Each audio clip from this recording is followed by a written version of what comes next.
Hey guys, what's up and welcome. In today's video, we're going to be checking out Meet Kevin absolutely destroying Elon Musk over this Q3 conference call.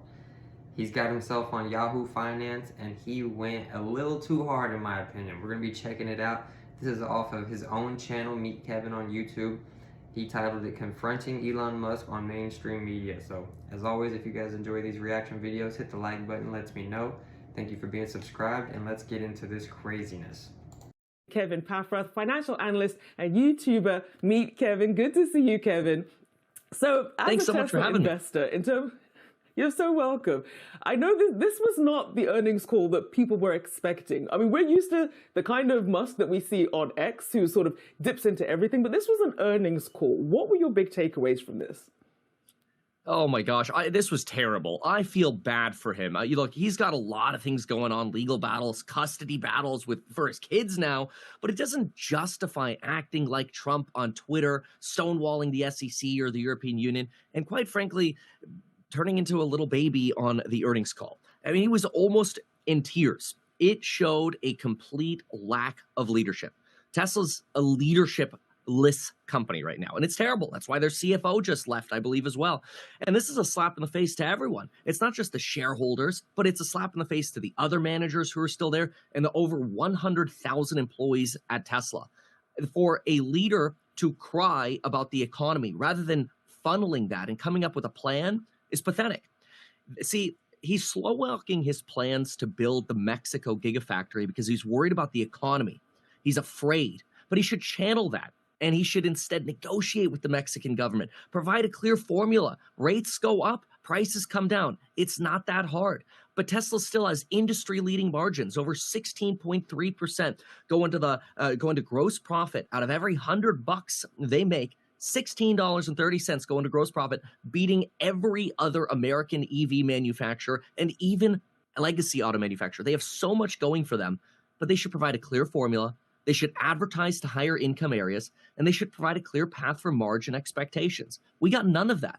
We got a leaderless Elon Musk who was afraid to be on an earnings call, who sounded beat down and like somebody who's basically leading Tesla into a directionless path forward. It's disgusting. Well, Kevin, It's disgusting, he says. I think he's being a little rough on Elon, and he's just talking about Elon, how he came across on this earnings call. He's not talking about necessarily him as a person, even though it's kind of sounding personal. He is acknowledging how great of a company it is, and I know Kevin has been a big investor in Tesla. He has several $1 million, and I think he's a big holder, a shareholder, so he might be upset. He's definitely been to some Tesla meetings. I've seen him even directly face-to-face ask Elon on stage some questions about advertising and stuff, so he's definitely in the Tesla market, but this is a little harsh. This is a little harsh. Watch. And we're only just getting started, ladies and gentlemen. Hold on to your seats. regardless of, how you interpret Elon Musk's comments, we are seeing that reverberate throughout the EV sector. You look at where shares are among Tesla. She's going to try to slow him down and remind him, hey, look at this great company. He's going to take it for a second and then just blow up. Competitors all down, partly because of what we heard from Elon Musk saying that higher rates are sapping demand. Is that the whole story here? Well, yeah. I mean, look, it's obvious that when rates go up, car prices become less affordable. It's the same thing for home prices. There are less buyers. Now, when it comes to homes, there are also less sellers, so you have a little less fluctuation. But in vehicles, everybody's producing more. So of course this is normal. But Tesla should be playing its strengths here. Tesla's strengths are out of everyone who's in this hard economy. Tesla is still generating massive profit per vehicle, massive free cash flow, the only pure play EV in America to actually be generating this cash flow. There's so much potential. They're so close on autonomy. They're so close on a revolutionary new vehicle, the Cybertruck, which is an exoskeleton rather than an internal skeleton for a vehicle. These are great products, and the people at Tesla should be cheered for this. But we need to know the lights at the end of the tunnel rather than hearing a complaining CEO who's not actually providing that path. This makes people nervous and scared. It makes people want to quit Kevin, Tesla if we look and at not be part of that. If we look at the sector as a whole, though, I mean, the declines we're seeing today, not in Tesla, but in the names like Rivian, Lucid. I mean, they all have their individual stories, but is that warranted when you consider the higher rates may be sapping demand right now? But I guess the question to you is, does that long-term play for EV demand, does that remain intact still? Now, before he answers, Tesla is down big from earnings, guys. If you don't know what happened yesterday, I'm not sure what planet you're on, but Tesla is down over 15% in the last 2 days, guys. Last 2 days. Oh, absolutely. 100%. Look, like long term, 5-10 years down the road, everybody's going to want an electric vehicle. The range won't be an issue. There'll be charging stations everywhere. You'll be able to charge faster. Then you can fill up your tank of gas. These cars are much safer. They're much less likely to catch fire. They're much less likely to roll over. You don't have fuel in the back of your car in the gas tank. These vehicles are phenomenal. The acceleration's better. The handling's better. Everything about electric vehicles is better. Problem is, you have, Elon acting like Trump on Twitter, and he's really frankly upsetting a lot of people. There are a lot of, especially women, which is another demographic Elon should be playing towards, upset and who would never touch a Tesla vehicle. So I'm very frustrated with Elon, but long term, EVs will be dominant. ICE cars will go away. That is very clear. That long-term trajectory stays intact. And Kevin, I want to ask you about delivery numbers, because one of the things that we're expecting potentially is for more price cuts because Tesla's feeling pressure to meet those delivery numbers. But I want to talk about the game changer that's supposed to be the Cybertruck. I want to play you this soundbite from the earnings call from Musk. We dug our own grave with Cybertruck. It is going to require immense work to reach volume production and be cash flow positive at a price that people can afford. It will take, I don't know, a year to 18 months before it is a significant positive cash flow contributor. Which in Elon time is at least 2 years, maybe 2.5 years. We know he overpromises, but he is doing some new world stuff, so you got to give stuff time when it doesn't have a blueprint and a path. So if they've dug their own grave with the Cybertruck, what are the expectations? Where does Tesla go from here in terms of the next leg up in terms of growth?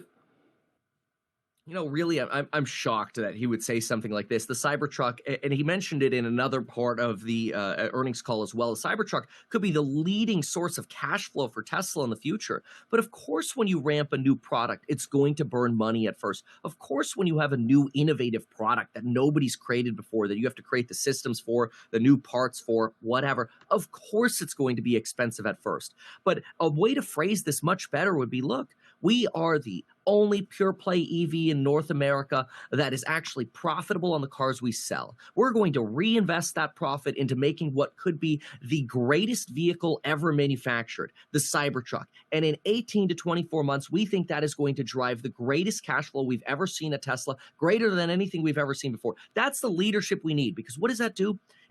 That was fantastic. Okay, that actually was spot on. That would have easily been 1,000 times better. He said all the same information. That, Kevin, we might need to get you on Elon's earning call. We need to get him off. That was a very, very good sentence. It motivates shareholders to support Tesla. Tesla doesn't have as much cash as people think. They're like, oh, they have $26 billion of cash. Yeah, well, they got a pile of $23.5 billion of bills on their desk. They just had to borrow $2 billion more just to stay afloat. They don't have as much cash as people think. So the cash flow matters. And we need that vision that what we're reinvesting for is actually going to be worth it in the future. Otherwise, if I'm a Tesla employee working on the Cybertruck, I listen to that earnings call, I'm like, screw this. Why would I work for this company? Why would I work and spend my efforts on this car if even our leaders like, oh, we're digging our own grave? It is a stupid thing to say. This was a disgusting earnings call. Elon should be banned from the earnings call. Quite frankly, he should just be an outside consultant, because all he's doing now is he's blocking people on Twitter who are criticizing him, and it's disgusting. Wow, Kevin. Tell us how you really feel, Kevin. Facts. Really. Tell us how you really feel, Kevin. Wow. Kevin Packard. I mean, he just absolutely exploded. That sums it up perfectly. Tell us how you really feel. Guys, we know Elon dropped the ball. Normally the lead of companies don't cry on the earnings call. Look, he got very sentimental about working and sleeping in the factory and how the people that work at home, what planet do they live on because of the people that can't work at home?